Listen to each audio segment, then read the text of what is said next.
राजीव, अगर तुम कविता को तलाक नहीं दोगे तो मैं तुम्हें तलाक दे दूंगी।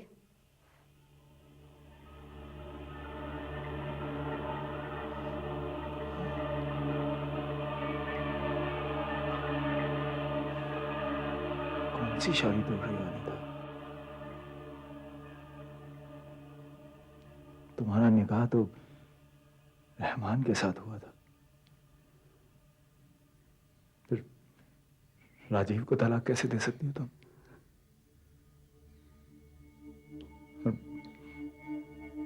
मुझे छोड़ने के बाद तुम्हारा ये बच्चा क्या कहलाएगा मालूम है ना तुम्हें?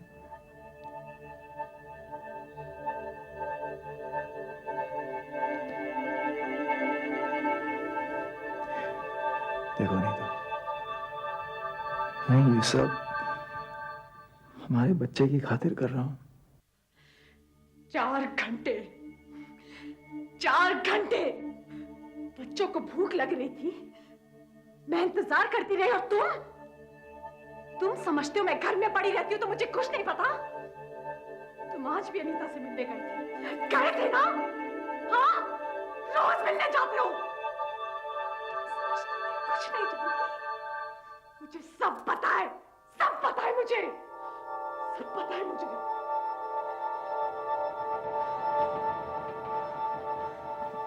तुम्हें कुछ और बताना।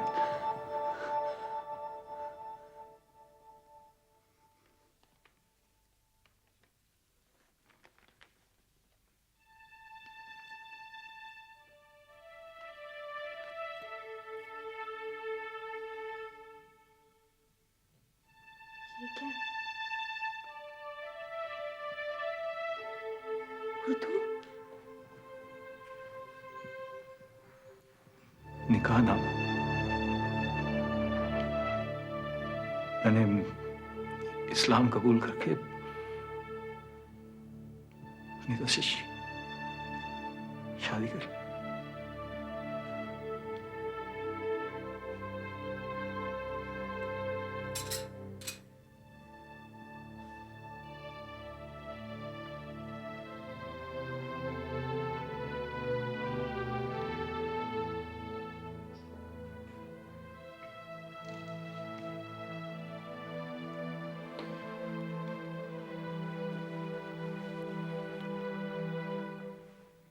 कविता, मैं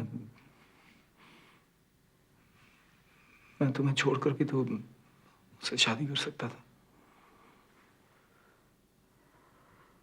But I love you.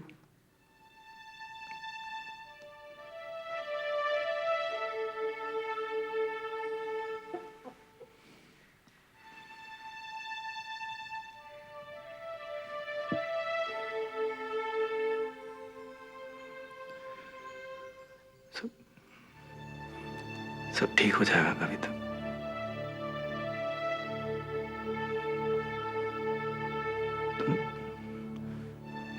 We can all live together. Rajiv कविता से अनीता को साथ रखने की मिन्नतें करता रहा। कविता के इनकार करने के बावजूद राजीव अनीता को घर ले आया। कविता ने घर छोड़ने का फैसला किया।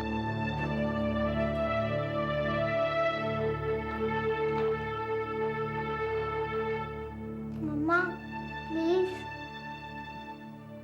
प्लीज कविता, कविता सब ठीक हो जाएगा। यहीं रहते ना सब एक साथ। मम्मी, मैं नहीं चाहूंगी। तान्या, मैंने तुम्हें कहा ना कि हम लोग जा रहे हैं। मम्मी, मेरा कमरा भी यही है, मेरे टॉयज भी यहाँ हैं। तान्या, हम जा रहे हैं, बस चलो चलो।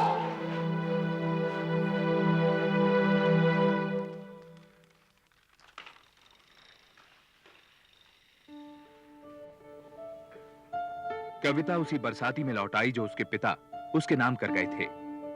अनीता फिर तान्या के स्कूल में पढ़ाने लगी। कविता फिक्स डिपॉजिट से मिलने वाले ब्याज पर गुजर करने लगी जो उसके और राजीव के नाम था। अब 2-3 दिन में एक आध बार राजीव शाम बिताने उसके पास आता था, लेकिन ज्यादातर वक्त वो अनीता के साथ ही गुजारता था।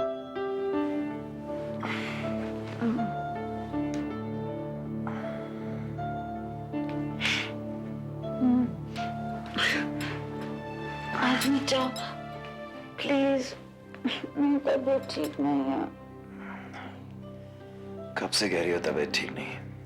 डॉक्टर क्यों नहीं दिखाती है? मुझे डॉक्टर की नहीं, तुम्हारी जरूरत है।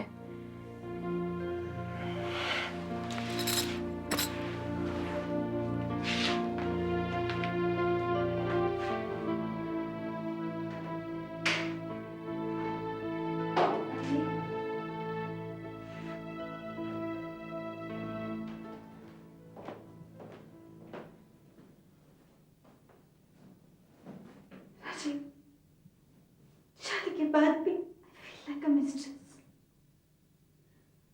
तुम्हारे लिए ये घर नहीं, तुम्हारा घर वही है जहाँ तुम्हारे बच्चे हैं। ऐसा क्यों बोलती हो अनीता? अनीता, सब कुछ तो है तुम्हारे पास। कविता बेचारी के पास तो कुछ भी नहीं है। बेचारी कविता? हाँ, बेचारी क्या है मेरे पास? ये घर जो उसका है, ये फर्नीचर, ये सामान, यहाँ तक कि वो बिस्तर भी उसका है। और तुम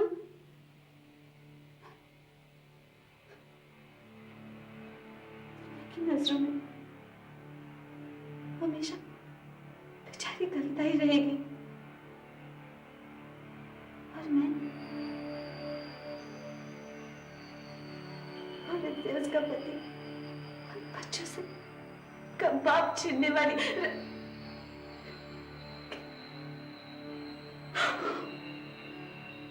राजीव, तुमने कभी ये सोचा है कि शादी के बाद मुझ पर क्या गुजर रही है? शादी की जिद तुमने की थी।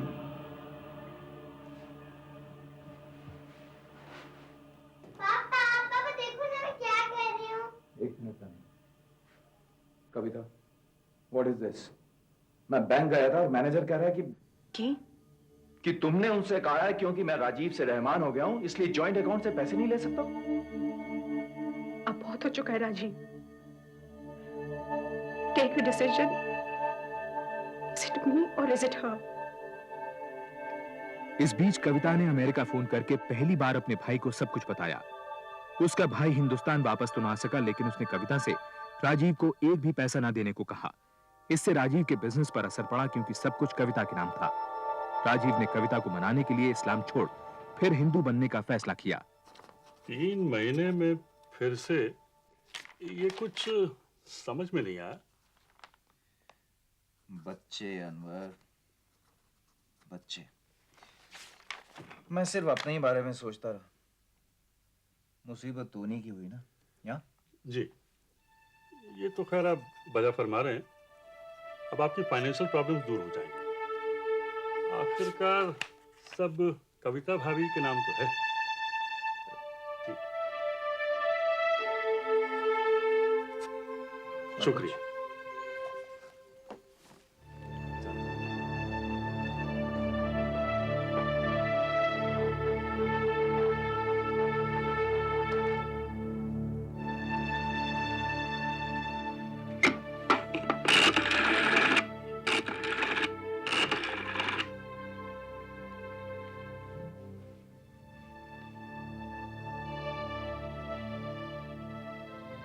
कविता, मैंने वापस लौटने का फैसला कर लिया।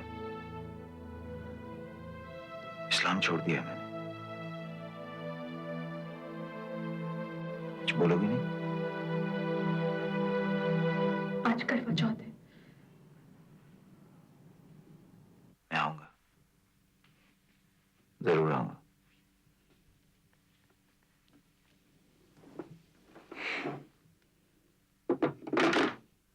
मैं आज डॉक्टर के पास गई थी। I'm 2 months pregnant। फिर मेरा और इस बच्चे का क्या होगा राजीव? अनीता, मैं वापस नहीं जा रहा हूं कविता के पास। Really?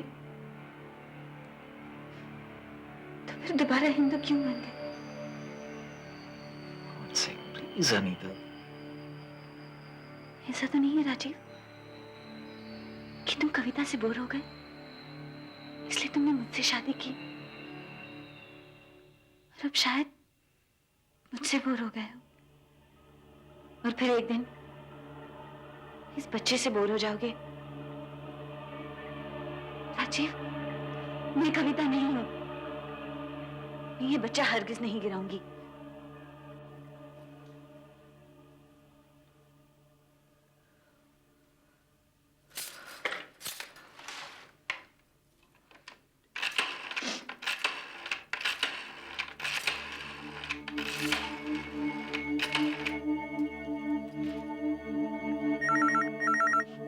हेलो, राजीव है वहां? मैं उनसे बात कर सकती हूँ? वो इस वक्त मेरे साथ बिजी है। मेरे लिए फल काट रहे हैं और बिजी ही रहेंगे। ये मेरी पहली करवा चौथ है ना? पता है, हम बहुत खुश हैं। डॉक्टर ने कहा है मैं मां बनने वाली हूँ। पागल हो गई हो तुम?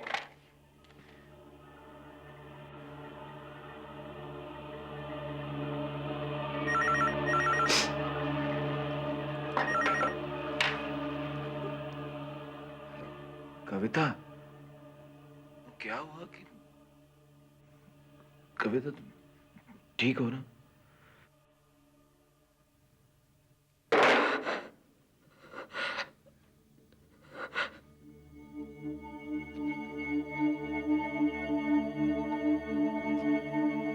अगले 4 महीने राजीव कविता से मिलने बिल्कुल नहीं आया।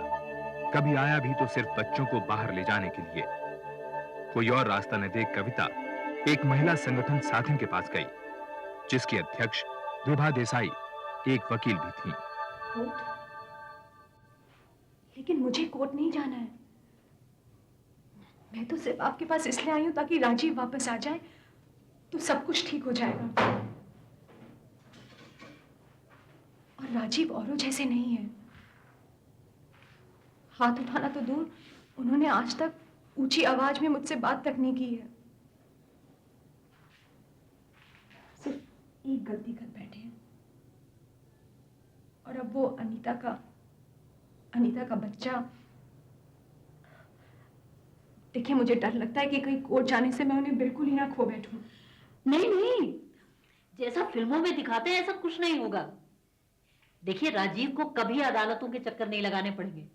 आप में से कभी किसी को कटघरे में आकर खड़ा नहीं रहना पड़ेगा। इसे जनहित मुकदमा या पब्लिक इंटरेस्ट लिटिगेशन कहते हैं। घबराइए मत, it will be okay. Rajiv और अनीता के निकाह के 8 महीने बाद साथिन ने सुप्रीम कोर्ट में याचिका दायर की। कविता के केस को 3 ऐसी महिलाओं के मामले के साथ जोड़ा गया जिनके पतियों ने सिर्फ दूसरी शादी के लिए इस्लाम अपनाया था। इस याचिका से बहुविवाह यानी बायगमी के मुद्दे पर अखबारों में चर्चा होने लगी। देखो बेटे, किसका नाम है? कविता, कविता चंद्र। वाह, पापा मम्मा फेमस हो गई। नहीं बेटे, मामा का नाम पेपर में मालूम है क्यों आया? क्योंकि मामा ने पेपर वालों से, कोर्ट वालों से और पुलिस से कहा है कि पापा गंदे हैं। हाँ। मम्मी, तुम गंदी हो, तुम पापा को जेल में डालो। मजाक कर रहे हो? राजीव, कम से कम बच्चों से तो झूठ मत बोलो। उन्हें तो चैन से रहने दो ना। क्यों? मुझे तुम चैन से रहने दे रही हो? बिजनेस ठप हो गया, मुफ्त की बदनामी हो रही है ऊपर से। देखो, तुम केस वापस ले लो, नहीं तो बच्चे तुम्हारे साथ नहीं रहेंगे। तुम वापस आ जाओ, मैं केस वापस ले लूंगी। इस बीच कविता को पता चला कि दोबारा धर्म बदलने के बाद राजीव ने उसके लॉकर में रखे काफी गहनों के अलावा फैक्ट्री भी बेच दी थी। यहां तक कि उनका नया घर भी गिरवी रख दिया था। उधर उसके केस पर सुनवाई शुरू हो गई। हर हिंदू को कोई भी धर्म अपनाने का कानूनी अधिकार है। धर्म अपनाने का। माय लॉर्ड, धर्म अपनाकर पहली शादी तोड़े बिना दूसरी शादी करने का नहीं। कविता चंद्रा का केस इसका जीता जागता उदाहरण है। हिंदू मैरिज एक्ट के अनुसार राजीव कविता के रहते दूसरी शादी नहीं कर सकते, और अगर उन्होंने इस्लाम अपनाकर दूसरी शादी कर भी ली है, तब भी राजीव और कविता की शादी अब भी जायज है। उसे बिल्कुल भी रद्द नहीं माना जाएगा। That's right. Hindu marriage act के तहत अगर तलाक ना हुआ हो तो पहली शादी को रद्द नहीं माना जाता। और दूसरी शादी? हिंदू मैरिज एक्ट में यह कहीं साफ नहीं है माय लॉर्ड कि ऐसी दूसरी शादियां कानूनी है या गैर कानूनी। राजीव की दूसरी शादी का मुद्दा अदालत की परिधि से बाहर था, क्योंकि भारत में शादी के मामले धर्म से जुड़े हैं। जज का कहना था कि जब तक यूनिफॉर्म सिविल कोड लागू नहीं किया जाता, तब तक धर्म बदलकर की जाने वाली शादियों पर कोई फैसला नहीं लिया जा सकता। The court is एडजॉर्न्ड।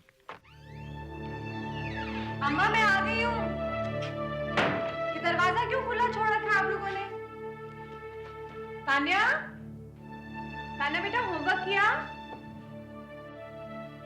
Tanya, Aditya, Tanya, Aditya, अम्मा, बच्चों को तो साहब। तान्या, तान्या बेटा मामा लव्स यू। तान्या,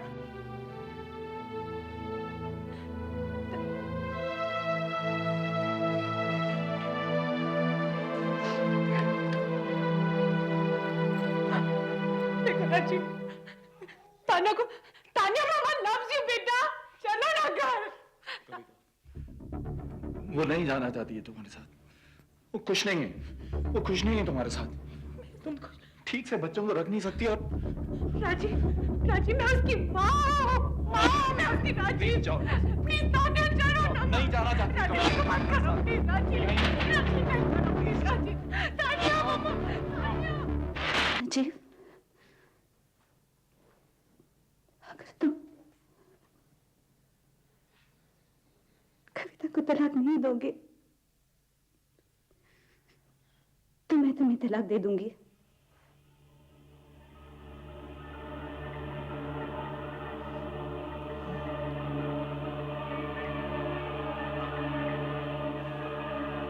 कौन सी शादी तोड़ रही है अनीता? तुम्हारा निकाह तो रहमान के साथ हुआ था, फिर राजीव को तलाक कैसे दे सकती हो तुम? और मुझे छोड़ने के बाद तुम्हारा ये बच्चा क्या कहलाएगा मालूम है ना तुम्हें?